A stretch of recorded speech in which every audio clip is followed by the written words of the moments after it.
इन 4 खतरनाक हसीनाओं ने ऐसा कौन सा जाल बिछाया कि इनके होठों के प्यार में अंडरवर्ल्ड डॉन भी पागल हो गए और वो इनके प्यार में ऐसे कैद हो गए कि सब कुछ भुला बैठे। नंबर 1, जैस्मिन मुन्ना। फिल्म वीराना में खूबसूरत चुड़ैल बनकर युवाओं का पुर्जा पुर्जा हिला डाला था एक्ट्रेस जैस्मिन ने। सिर्फ युवा ही नहीं बल्कि जैस्मिन की बोल्डनेस और हुस्न के जाल में अंडरवर्ल्ड डॉन ऐसा फंसा कि प्यार में लटू ही हो गया। पूरा अंडरवर्ल्ड के भाई का दिल गार्डन हो गया। जैस्मिन इतनी हसीन थी कि मेकर्स उन्हें अपनी फिल्मों में लेना चाहते थे।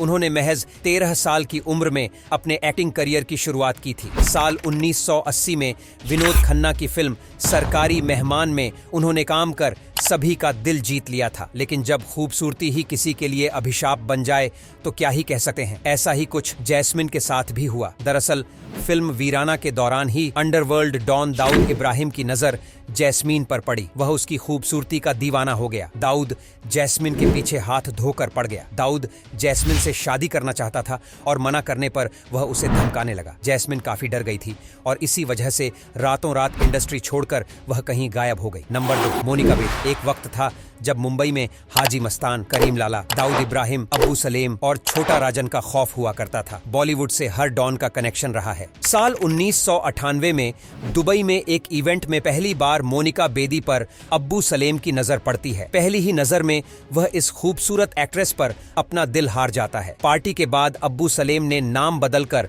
खुद को एक बिजनेसमैन बताते हुए उन्हें फोन किया। फोन का सिलसिला चल पड़ता है।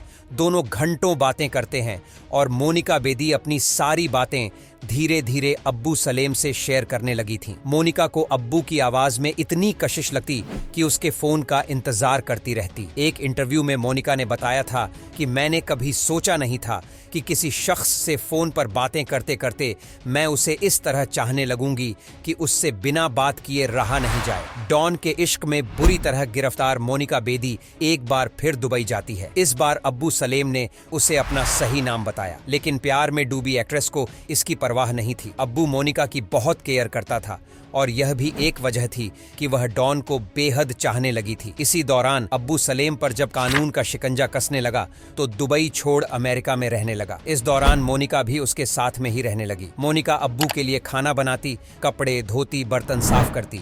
यह बात मीडिया की सुर्खियों में कई दिनों तक छाई रही। हालांकि मुंबई ब्लास्ट में अब्बू का हाथ था, जिसके बाद पुर्तगाल पुलिस ने फर्जी दस्तावेज के आधार पर उनके देश में एंट्री करने पर मोनिका और अब्बू सलेम को गिरफ्तार कर लिया गया था। बाद में अब्बू जेल में बंद रहा और मोनिका ने उसे छोड़कर अपनी नई जिंदगी की शुरुआत की। ममता कुलकर्णी अपनी अदाओं और परफेक्ट फिगर से युवाओं के दिलों की धड़कनें तेज कर देने वाली ममता कुलकर्णी के दिल का तार गैंगस्टर से जुड़ा तो बॉलीवुड में हंगामा हो गया था। उन्होंने अपने करियर में बेहद ही कम फिल्मों में ही काम किया था, लेकिन उन फिल्मों में अपनी एक्टिंग से उन्होंने सभी को दीवाना कर दिया था।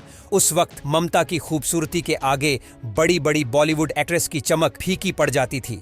लेकिन एक समय ऐसा भी आया जब ममता को एक गैंगस्टर से प्यार हो गया। साल 1994 में ममता कुलकर्णी को गैंगस्टर फिल्म मिली। इस फिल्म के बाद ममता कुलकर्णी के संपर्क अंडरवर्ल्ड की दुनिया से होने लगे। इस दौरान ममता कुलकर्णी की मुलाकात छोटा राजन से हुई। दोनों की लव केमिस्ट्री ऐसी फिट हुई कि दोनों एक दूसरे के साथ जीने मरने की कस्में खाने लगे। हालांकि छोटा राजन बाद में भारत छोड़कर दुबई चला गया और उसकी माशूका ममता भारत में अकेली पड़ गई। इसके बाद ममता की जिंदगी में एंट्री हुई विजय गिरी आनंद गिरी गोस्वामी उर्फ विकी की। ड्रग माफिया विकी गोस्वामी के साथ उनके नाम की चर्चा जोरों से हुई। मीडिया रिपोर्ट्स के मुताबिक ममता और विक्की ने गुपचुप तरीके से शादी भी कर ली। साल 2016 में बॉलीवुड को अलविदा कहकर ममता गायब हो गई। इसके पहले साल 2015 में एक इंटरव्यू के दौरान ममता ने बताया कि वह अपने परिवार से दूर है और उन्होंने अध्यात्म को अपना लिया है।